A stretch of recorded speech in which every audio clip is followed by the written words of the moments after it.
Assalamualaikum warahmatullahi wabarakatuh. Bismillahirrahmanirrahim.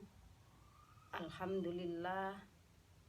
Wassalatu wassalamu ala rasulillah Sayyidina Muhammadin wa ala alihi wa sahbihi wa mawala. La hawla wa la quwata illa billah. Qala Rasulullah sallallahu alaihi wasallam, man qoma Ramadana imanan wa ihtisaban ghufira lahu ma taqaddama min dzambi. Rabbi shrah li sadri wa yassir li amri wahlul 'uqdatam min lisani yafqahu qawli. Amma ba'd. Sahabat-sahabat Fatayat yang dimuliakan oleh Allah Subhanahu wa taala.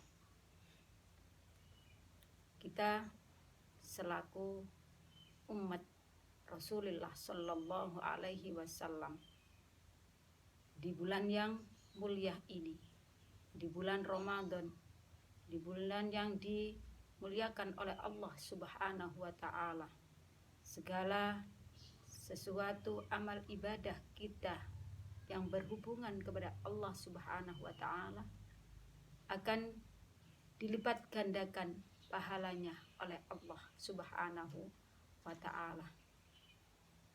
Oleh karena itu, kalau kita di bulan Ramadan yang penuh keberkahan, yang penuh kemuliaan oleh Allah Subhanahu wa taala, melakukan i'tikaf, melakukan berdiam diri di masjid yang dimuliakan oleh Allah Subhanahu wa taala, yang mana arti daripada i'tikaf secara lughut, secara bahasa, yaitu al-iqamah ala syai'im min khairin aw syarrin, yaitu berdiam atau bertempat di atas sesuatu yang baik atau sesuatu yang jelek. Menurut syara' i'tikaf yaitu iqamah fi masjidin bisifatin mahsusah, berdiam di masjid dengan sifat-sifat yang tertentu. Adapun i'tikaf itu merupakan hukumnya sunnah, perkara yang disunnahkan oleh Rasulullah sallallahu alaihi wasallam. Apalagi pada waktu di akhir bulan Ramadan, 10 akhir di bulan Ramadan, itu adalah waktu-waktu yang paling utama untuk kita melakukan i'tikaf, untuk mengerjakan i'tikaf di masjid. Sebagaimana sabda Rasulullah sallallahu alaihi wasallam, annan nabiyya sallallahu alaihi wasallam kana ya'takifu al-ashral al-awakhir min Ramadana hatta tawaffahullah azza wajal. Sesungguhnya Rasulullah sallallahu alaihi wasallam beriktikaf di 10 akhir di bulan Ramadan hatta tawaffahullah, sampai Allah mengambil beliau Rasulullah sallallahu alaihi wasallam, yaitu mengambil roh daripada Rasulullah sallallahu alaihi wasallam. Jadi tiap-tiap bulan Ramadan beliau Rasulullah sallallahu alaihi wasallam di akhir 10 Ramadan beliau melakukan i'tikaf atau berdiam di masjid untuk berzikir, membaca sholawat, membaca ayat-ayatnya Allah Subhanahu wa ta'ala, yang mana i'tikaf itu adalah sunnah. Melakukan i'tikaf itu hukumnya sunnah. Akan tetapi hukum-hukum i'tikaf itu ada kalanya dihukumi wajib, karena seorang itu nadar untuk i'tikaf di dalam masjid, maka hukumnya i'tikaf tersebut adalah hukumnya wajib. Ada kalanya hukumnya i'tikaf itu haram. Bagi siapa? Bagi orang-orang perempuan yang dilarang oleh suaminya. Maka kalau orang perempuan perempuan tersebut kok terus-menerus melakukan iktikaf, tidak menghiraukan apa yang dilarang oleh sang suami, tidak diperbolehkan untuk keluar, kok tetap untuk iktikaf, maka iktikafnya itu dihukumi haram. Hukumnya iktikaf itu makruh. Bagi siapa?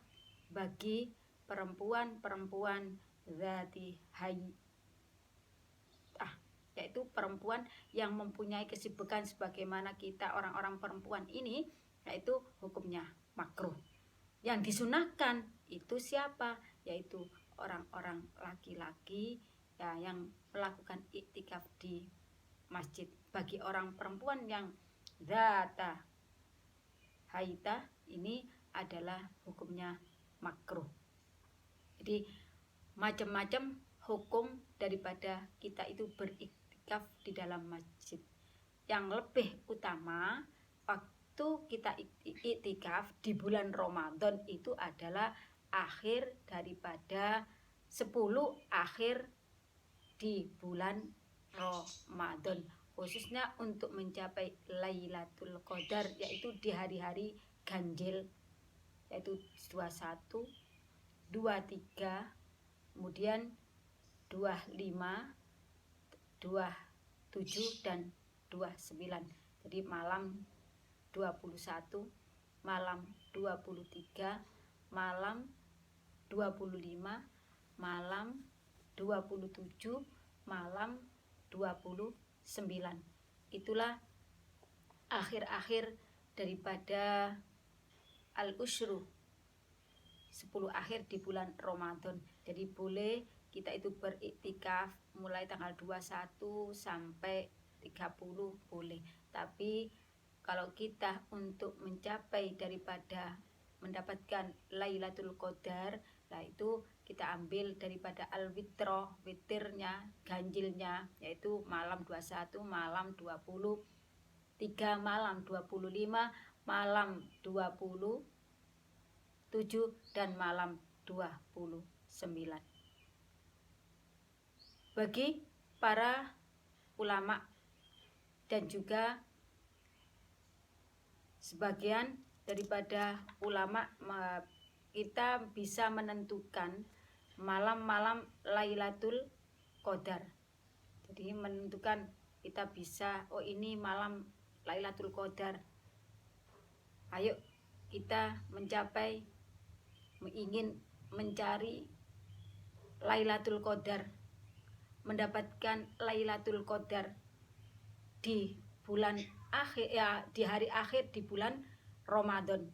Menurut Imam Al-Ghazali dan ulama-ulama yang lainnya, itu kita bisa menentukan kapan Lailatul Qadar yang akan diturunkan oleh Allah Subhanahu wa Ta'ala. Pertama, kita lihat awal daripada puasa kita. Kalau puasa kita itu awal Ramadannya itu hari Senin, maka malam Lailatul Qadar jatuh pada malam 21. Kalau awal Ramadan itu hari Sabtu, maka Lailatul Qadarnya itu malam 23. Kalau awal Ramadannya itu hari Kamis, maka Lailatul Qadarnya itu malam 25. Kalau awal Ramadannya itu Selasa atau Jumat, maka Lailatul Qadarnya itu malam 27.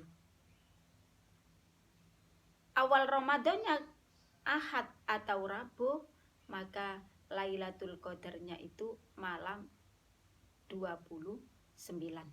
Jadi menurut Imam Al-Ghazali dan para ulama-ulama yang lainnya, kita bisa menentukan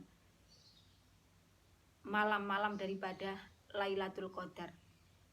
Kita kebanyakan orang-orang Islam kalau sudah al-ushrul akhir min Ramadan, yang kita harapkan untuk memperoleh Lailatul Qadarnya, nah ini sebagian ulama bisa menentukan kita sebagai umat Rasulullah, hamba Allah.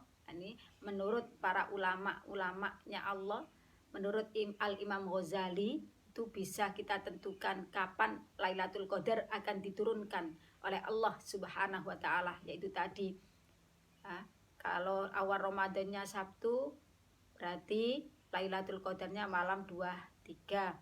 Kalau Ramadannya Kamis, maka Lailatul Qadarnya adalah malam 25. Kalau Ramadannya itu Selasa, awal Ramadannya itu Selasa atau Jumat, berarti malam Lailatul Qadarnya adalah malam 27. Kalau awal Ramadannya itu Senin, maka Lailatul Qadarnya itu adalah malam 21. Kalau awal Ramadannya itu Ahad atau Rabu, maka Lailatul Qadarnya itu adalah tanggal 29. Tinggal nanti waktu awal Ramadannya itu hari apa, berarti kita bisa mengetahui bahwa Lailatul Qadarnya itu malam berapa. Nah, itu pada waktu kita melakukan iktikaf di dalam masjid, maka kita pun juga agar supaya iktikaf kita pun diterima oleh Allah Subhanahu wa Ta'ala, kita pun butuh adanya syarat-syarat daripada iktikaf. Syaratnya itu bagaimana? Satu, niat. Kita harus niat bagaimana agar supaya iktikaf kita itu betul-betul diterima oleh Allah.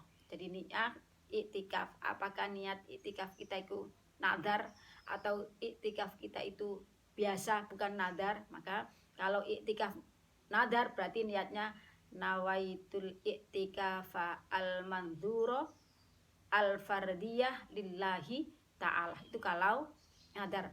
Kalau niatnya iktikaf biasa tidak nadar, berarti nawaitul i'tikafa lillahi ta'ala. Itu jadi syaratnya itu. Yang kedua, syaratnya bagaimana? Al-labitha fil masjid, yaitu berdiam di dalam masjid. Dengan syarat diamnya itu melebihi dari tumak ninahnya sholat. Kalau kita dalam waktu sholat, rukunnya sholat kan rukuk tumak nina, i'tidal tumak nina, duduk di antara dua sujud tumak nina. Ya ini melebihi. Jadi diamnya di masjid melebihi daripada tumak ninanya sholat. Jadi berhenti di masjid, kalau berhenti selama di masjid itu bukan ya. Kalau berhenti selain di masjid itu bukan namanya iktikaf. Jadi memang al-iktikaf itu artinya berhenti berdiam. Tapi diamnya di mana? Fil masjidi, di dalam masjid. Kalau kita berdiam di selain masjid itu bukan namanya iktikaf. Dan berhentinya atau kita diam di dalam masjid itu pun juga selamanya melebihi daripada tumak ninahnya kita sholat. Jadi berdiam sekalipun seperempat, setengah, 1 jam, 2 jam, nah pokoknya lebih dari tumak ninahnya sholat, itu namanya i'tikaf. Jadi syaratnya i'tikaf yaitu satu, niat, kemudian kita itu berdiam di dalam masjid. Diamnya lebih daripada tumak ninahnya kita melakukan sholat. Kalau kita diam di selain masjid, maka itu bukan namanya i'tikaf. Dan juga syarat-syarat bagi orang-orang yang i'tikaf itu, syaratnya orang-orang yang i'tikaf itu bagaimana? Satu, harus Islam. Kedua, harus berakal sehat. Ketiga, harus suci dari haid, suci dari nifas, suci dari jinabat. Itu syaratnya orang tersebut i'tikaf. Jadi harus Islam. Selain orang Islam, maka bukan dinamakan, sekalipun diam di masjid bukan dinamakan iktikaf. Kemudian harus berakal sehat. Jadi kalau akal kita sehat, itu bukan orang yang gila, bukan orang yang semaput. Kalau gila diam di masjid, maka belum dikatakan orang itu iktikaf. Semaput di masjid bukan sekalipun lama, maka belum dinamakan iktikaf. Haid, orang yang suci dari haid. Tadi kalau orang haid berada di masjid, maka hukumnya haram. Kemudian nifas di masjid, hukumnya haram. Orang jinabat di masjid, diam di masjid, itu pun juga haram. Jadi suci dari semuanya. Itu syarat-syarat daripada orang yang iktikaf. Jadi sama dengan waktu kita melakukan sholat ibadah kepada Allah Subhanahu wa Ta'ala, juga syaratnya harus Islam, kemudian berakal, suci daripada haid, suci daripada nifas, suci daripada jinab. Kalau kita itu haid, nifas, jinabat, maka iktikaf kita pun juga batal.